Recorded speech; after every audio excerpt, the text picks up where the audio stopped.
Hello friends, स्वागत है आपका आपके अपने यूट्यूब चैनल दिशा एकेडमी पर। मैं धर्मेंद्र कुमार। आज मैं आपको जो है ब्लड के बारे में बताऊंगा। ब्लड मतलब रुधिर। तो रुधिर जो है एक प्रकार का संयोजी ऊतक होता है, एक प्रकार का कनेक्टिव टिश्यू होता है तथा द्रवों की भांति प्रवाहित हो सकने के गुण के कारण जो है इसे तरल संयोजी ऊतक के नाम से जाना जाता है। इसे जो है तरल संयोजी ऊतक कहते हैं। या जो है मनुष्य में क्या होता है, विभिन्न रुधिर रुधिर वाहिनियों में क्या होता है, प्रवाहित होता रहता है, बहता रहता है। तो ये बात कर लेते हैं, इसमें देखते हैं। तो रुधिर जो है एक हमारे जो मतलब कि कशेरुकी प्राणियों में जो है रुधिर एक प्रकार का बंद प्रकार का परिवहन परिसंचरण तंत्र पाया जाता है।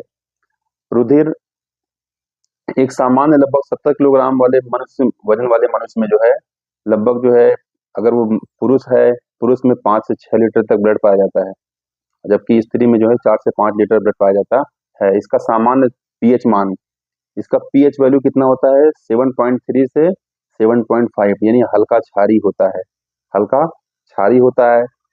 तो रुधिर जो है इसको इसको दो भागों में बांटा गया है। पहला हो जाएगा प्लाज्मा, दूसरा हो जाएगा ब्लड कार्प सेल्स।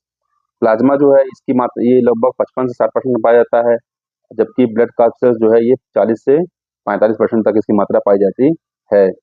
तो प्लाज्मा जो है, यदि मान लीजिए कोई ब्लड है, ब्लड की एक बूंद जो है, अगर इसको मान लीजिए ये गिरता है जमीन पर, तो होता क्या है इसमें कि जो इसमें ब्लड कार्प सेल्स होती हैं ये बीच में इकट्ठा हो जाता है। बाकी जो हल्का रंगहीन वाला पदार्थ होता है, हल्के पीले रंग का, ये सब क्या होता है इसके बाहर की ओर होता है।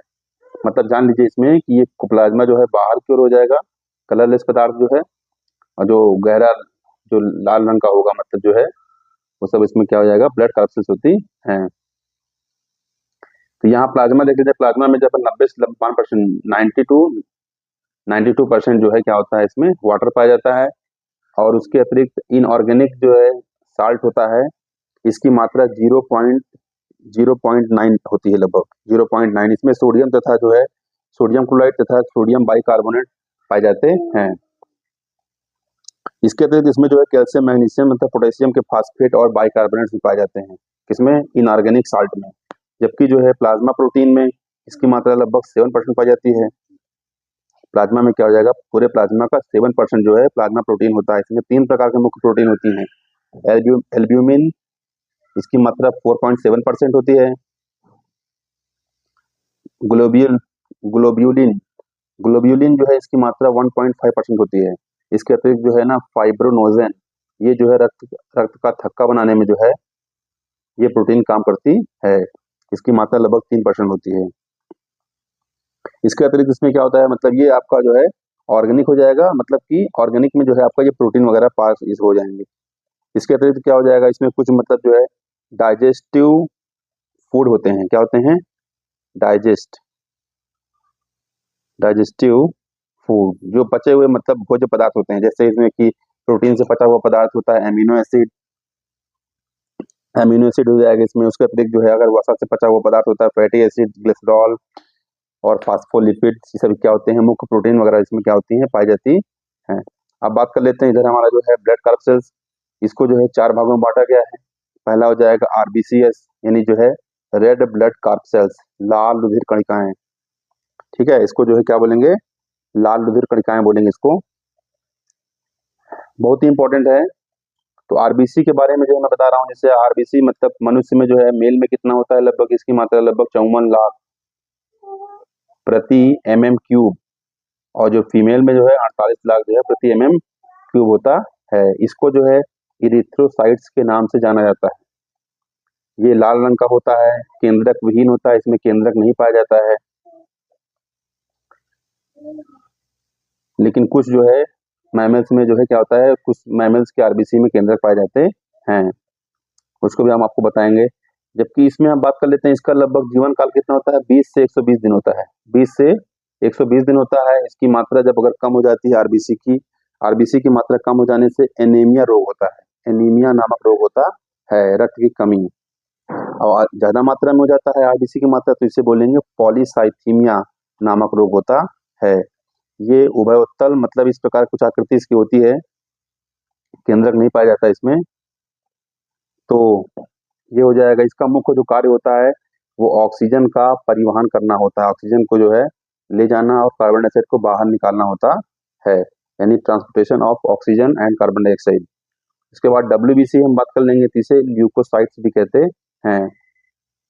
इसकी संख्या कितनी होती है? लगभग 5000 से 9000 mm क्यूब होती है, मतलब पाई जाती है। इसका जीवन काल पूछ सकता है, एग्जाम पूछता है, ये भी इंपॉर्टेंट। तो 1 से जो है 4 दिन जो है, 1 से 4 दिन इसका जो है जीवन काल होता है, जबकि इसमें हमने बताया 20 से 120 दिन होता है जीवन काल इसका जो है, 1 से जो है 4 दिन तक होता है। इसको 2 भागों में बांटा गया है कि कुछ कुछ जो है ये श्वेत रुधिर कणिकाएं, इसको WBC यानी व्हाइट ब्लड कॉर्पसेल्स कहते हैं, श्वेत रुधिर कणिकाएं।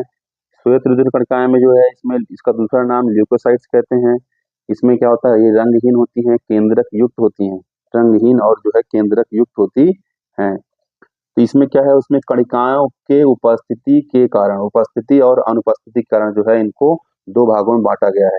विभिन्न प्रकार की कणिकाएं पाई जाती हैं इसके सेल्स में, छोटी छोटी कणिकाएं होती हैं।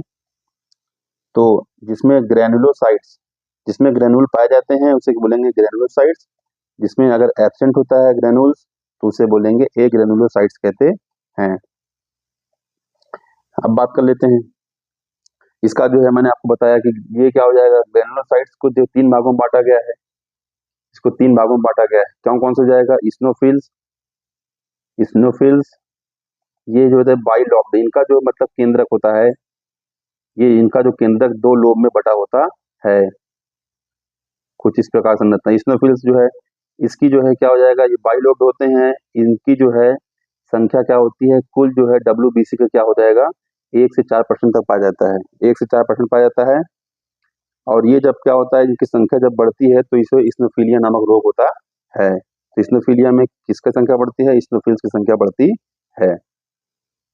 इनकी संख्या बढ़ने से जो है जुकाम वगैरह होता है, तो हमें दवाइयाँ का यूज कम करना चाहिए, उतना अपने आप बाद में ये कंट्रोल हो जाता है। फिर देख लेते हैं बेसोफिल्स। बेसोफिल्स जो है, इसका जो केंद्रक होता है 2 से 3 लोब में बटा होता है, और इसकी मात्रा लगभग जो है कुल WBC का जो है 0.5 से 1% तक पाया जाता है। कुछ इस प्रकार की इसकी संरचना होती है बेसोफिल्स। उसके बाद बात कर लेते हैं न्यूट्रोफिल्स। सबसे अधिक मात्रा में संख्या में क्या पाया जाता है, सबसे अधिक संख्या में, सबसे अधिक नंबर में क्या होता है, ये न्यूट्रोफिल्स पाया जाता है। 2 से 5 लोब में इसका केंद्रक बटा होता है। ये 60 से 70% जो इसकी मात्रा पाई जाती है।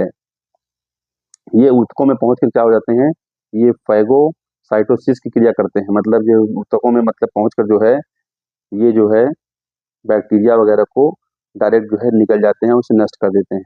तो ये मतलब कि फैगोसाइटोसिस क्रिया करते हैं। उसके बाद हम बात कर लेंगे ग्रेनुलोसाइट्स। ये मतलब कि ग्रेनुलोसाइट्स 2 प्रकार के होते हैं, लिम्फोसाइट्स और जो है मोनोसाइट्स। मोनोसाइट्स क्या होते हैं, संख्या में जो है इनकी मात्रा कम होती है, अधिक मात्रा में क्या हो जाएगा, लिम्फोसाइट पाया जाता है, 20 से 28% होता है। ये साइटोप्लाज्म क्या होता है, इसमें साइटोप्लाज्म क्या होता है, साइटोप्लाज्म की मात्रा कम होता है, और जो है इसका केंद्र क्या होता है, थोड़ा सा बड़ा होता है, गोलाकार हो जाएगा। ठीक है, ये क्या करते हैं, विभिन्न प्रकार के एंटीबॉडीज का निर्माण करते हैं। एंटीबॉडीज का निर्माण कौन करता है, लिम्फोसाइट्स। ठीक है, जैसे कि T4 लिम्फोसाइट सेल्स, तो ये सब जो है होती है, मतलब कहने का। अब देखिए फिर दूसरा हो जाएगा मोनोसाइट्स। मोनोसाइट्स क्या हो जाएगा, इसका जो केंद्रक होता है सेम के बीच के समान होता है, सेम के बीच के समान यानी जो है कुछ कटा होता है, मतलब जो है इस प्रकार कुछ कटा हुआ सेम के बीच के समान होता है। इसमें क्या होता है ना, कोशिका द्रव्य जो है, मतलब जो है साइटोप्लाज्म इसमें ज्यादा मात्रा में पाया जाता है, उसकी अपेक्षा 3 से 10% इसकी मात्रा होती है। और ये क्या करते हैं, ये भी बैक्टीरिया का भक्षण करके जो है, ये मतलब कि विभिन्न प्रकार के रोगों से बचाते हैं। उसके बाद हम बात कर लेते हैं ब्लड कार्ब से, ब्लड प्लेटलेट्स, या इसे कहते हैं थ्रोम्बोसाइट्स, यानी ये रक्त का थक्का बनाने का काम करते हैं। रक्त का थक्का बनाने का काम कौन करता है, ब्लड यानी प्लेटलेट्स जो है ये करती हैं, यानी थ्रोम्बोसाइट्स। तो इनकी संख्या कितनी होती है, इनकी संख्या 2 से 5 लाख जो है प्रति mm³ होता है। इसका निर्माण भी क्या होता है कि जहां इनका निर्माण होता है, इनका निर्माण कहाँ हो जाएगा, रेड बोन मैरो में जो है RBC का निर्माण होता है। तो RBC के साथ ही इसका निर्माण भी होता है, ब्लड प्लेटलेट्स का निर्माण भी होता है। और उसके बाद फिर हम बात कर लेते हैं, ठीक है, तो इसमें जो है ये जो है स्तनियों के से अतिरिक्त यानी मतलब मनुष्य में जो है कुछ स्तनियों में क्या हो जाएगा, ये स्पिंडल सेल्स भी पाई जाती हैं। ये भी जो है प्लेटलेट्स की तरह जो है मतलब होती हैं, इनका भी काम थक्का बनाना होता है। तो इस प्रकार इसमें बहुत से इंपॉर्टेंट मतलब मैंने इंपॉर्टेंट पॉइंट आपको बताए हैं। और मैंने बताया कि आरबीसी में जो है स्तनियों में क्या होता है, आरबीसी जो होते हैं उसमें केंद्रक नहीं पाया जाता, जबकि ऊंट और लामा दो ऐसे स्तनधारी हैं जिसमें केंद्रक, जिनके आरबीसी में केंद्रक पाए जाते हैं। इसके निर्माण में जो है प्रोटीन, आयरन, विटामिन B6 और B12 जो है बहुत ही इंपॉर्टेंट होता है। Protein, iron, vitamin B6, vitamin B12 जो है तथा फॉलिक एसिड क्या होता है, इसके निर्माण में बहुत ही इंपॉर्टेंट होता है। और मैंने आपको बताया है जैसे कि रुधिर का कार्य, रुधिर का जो मुख्य कार्य होता है वो क्या होता है। रुधिर का मुख्य कार्य मैंने बताया कि इसमें जो ये जो है ऑक्सीजन का परिवहन करता है।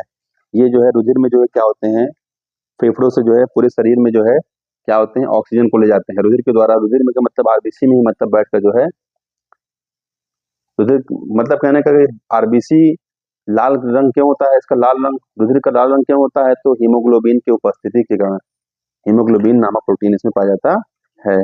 तो इसका मुख्य कार्य होता है ऑक्सीजन का परिवहन करना होता है। उसके अतिरिक्त जो है जो खाद्य पदार्थ जो पचते हैं उनको पूरे शरीर में पहुंचाने का कार्य, मतलब कि भोज्य पदार्थों का परिवहन करना हो जाएगा। इसके अतिरिक्त उत्सर्जी पदार्थों को जो है यथास्थान पहुंचाने का कार्य होता है। हार्मोन्स का परिवहन करना होता है, हार्मोन्स बनते कहाँ हैं और पूरे शरीर में ये जो है क्या होते हैं, परिवहन इनका होता है। और इसके बाद रोगों से सुरक्षा, मतलब डब्ल्यूबीसी जो है इसमें जो सब क्या होती है, सेल्स होती हैं, ये हमें क्या करती हैं, रोगों से सुरक्षा प्रदान करने का करते हैं। जो शरीर का तापमान का नियंत्रण का काम होता है, शरीर का ताप नियंत्रण का काम भी जो है वो भी ब्लड का होता है। रक्तस्राव को रोकने के लिए क्या हो जाएगा, प्लेटलेट्स का काम मुख्य कार्य हो जाएगा। इसके अतिरिक्त जो है शरीर में सफाई का कार्य भी होता है। शरीर में विभिन्न प्रकार के जो है मतलब कि हार्मोन्स, उत्सर्जी पदार्थ, या इसमें जैसे मान लीजिए कार्बन डाइऑक्साइड है या अन्य जो है पदार्थ क्या हो जाएगा, उनको एक स्थान से दूसरे स्थान तक जो है पहुंचाने का कार्य करता है। इस तरह ये हमारा चैप्टर है, मतलब ये लगभग कंप्लीट है इस टॉपिक में जो है। अगली वीडियो में फिर मिलेंगे, तब तक के लिए नमस्कार।